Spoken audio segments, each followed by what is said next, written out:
Welcome back to the Maelstrom, ladies and gentlemen. We have something a little bit different for you today. Several of you have been asking about our paint scheme for the Necrons, so today we are going to walk you through the process of painting up this Royal Warden that you see in the picture here. Be the first time we've done this, so take it easy on us in the comments. As far as video quality, we're still working on that for this part of painting. So obviously, first thing up, we're going to start off with a primer. We're using Vallejo Black through the airbrush to get things started here. That's going to give us a nice base coat to get started with, and then we are going to follow that with Brass Scorpion. This will form the main color of our warrior. When you're building this up, you don't want to go too heavy or too light, because if you don't pull the trigger back far enough, you get a weird color to it, and if you apply it too thick, it turns orange. So you want to be careful and just kind of get a feel for that. After we get that base coat on and it is dry, we're going to go in and pick out all of the joint armor with Leadbelcher. That'll give us a little bit of a contrast across the metal and break it up a little bit. Now, this is not meant to be a super in-depth paint scheme. It's kind of a battle ready, I guess is what Games Workshop calls it, just to get them good enough on the table. It doesn't go into a lot of detail or work with any of the weathering. That's just kind of a basic paint scheme, just so you know what you're looking at here.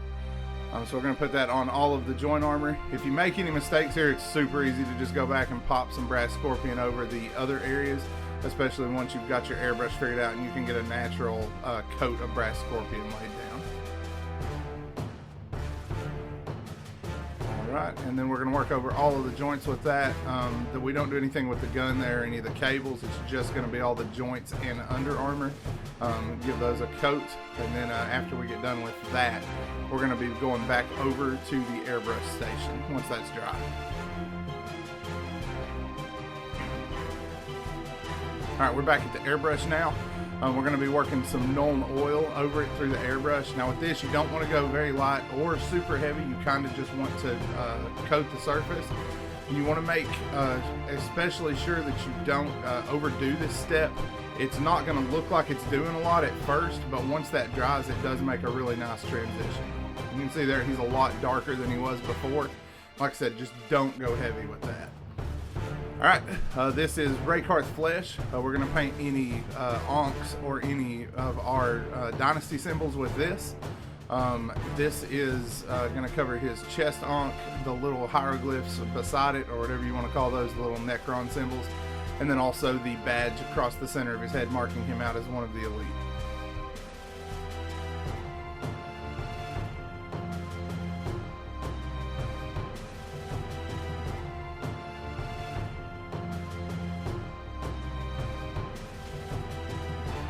Once we are done laying down that white, we're going to transition over, and this time we're going to be using some Abaddon Black. We're going to be putting that across the weapon to get a good transition between it and the rest of the model. You can do whatever color you want to here. I just like a flat black against all of the metallics because I think it does look good in the end. And this is honestly one of the most time-consuming parts of this paint scheme in particular. If your black paint doesn't cover good, feel free to give it a second coat. I was lazy and slathered it on a little thicker than I probably should have, but you want to make sure you get all of that metallic appearance out and give you that flat black look.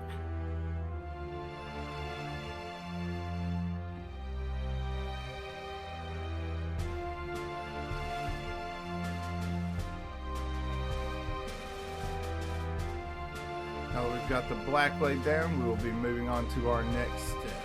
For this, we're going to be putting on some Mornfang Brown onto the base. This is so it will be dry. We're doing this as a base layer so we can put the crackle coat agrellin earth over the top. And by going ahead and doing it now, we make sure that we've got it dry so we can just slather that agrellin earth on whenever we get to that point.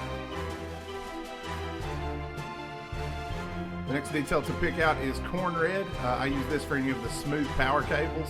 I actually missed the one that's hanging out of his stomach, but anytime you have a smooth one there for the Dagon Dynasty paint scheme, you'll also paint it red. I do go back and pick it up later. And then for any of the ribbed cabling, I use Eshin Gray or Administratum Gray, whichever one I happen to have on hand. The Administratum honestly covers a little bit better, but they're close enough to the same color. I just use whichever. And that's going to go onto the cable on his gun and also onto the cables hanging out of his stomach. I did remember them this time. Like I said, I go back and pick up the Corn Red again. And it would be easy to highlight any of these colors if you wanted a little more of a complex paint scheme. But like I said, with my Necrons, I just want to get them on the table as fast as I can. And where they're kind of emotionless sea of robots, I don't really put a lot of detail into them. I always just make them stamped out, look the same all the way across. So now we're going to base coat the skull in xandry dust. This is just to get us a good base layer that kind of has a bone feel to it, so that when we put the layered bone colors over the top, I don't want to worry about any layers or anything like that. I just want to get that detail smacked in so I can get through them as fast as possible.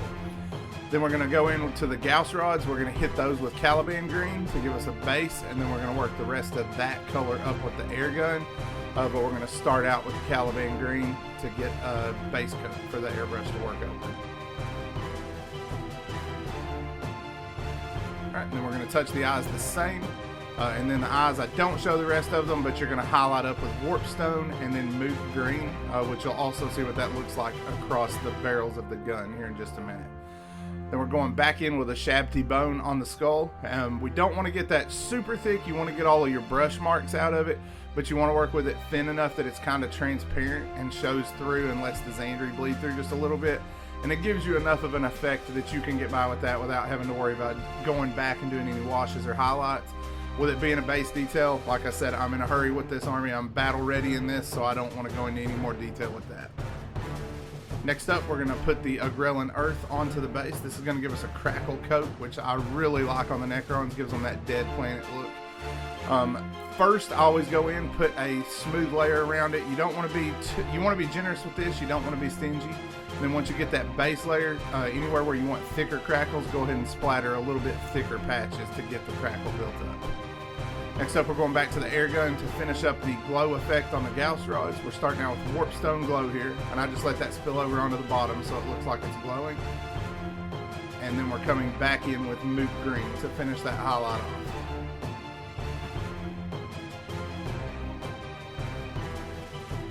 Alright, with that, we are done with the paint scheme. We're going ahead now and we're putting AK Ultra Matte Varnish to the model. You want to be really careful with this stuff because you can overdo it and it will make your model look patchy and chalky. You want to just hit it until the model appears wet in each area, but you do not want to create pools. Just give it a little bit of a wet effect all over. Alright, and there's your finished product. We've also added a tuft of grass there to the base to finish it off. You can see we got some good crackles where we added the patches. And that guy is ready to go forth and slay the living in the name of his warlords. I hope you enjoyed what you saw. I'd like to do some more of these in the future. If y'all are interested, let us know in the comments. We've heard tons of comments requesting Dagon Dynasty and how we paint it. So I hope this has helped. Like the video if you did like what you saw. Make sure to leave a subscription if you haven't already. That's the best way to see our new content as it comes out. And after you subscribe, hit the bell and set your notifications to on for the channel so you can see all of our new content as it comes out. We got plenty more battle reports coming. I'm going to do some more painting videos and also looking at expanding into a lore section as well to cover some of the lore behind both 40K and our individual armies. Like I said, if you have any more questions or any more videos in particular you would like to see, let us know below. If you have any questions about this paint scheme, leave a comment as well. As always, guys, thanks for spending time with us today at the Maelstrom.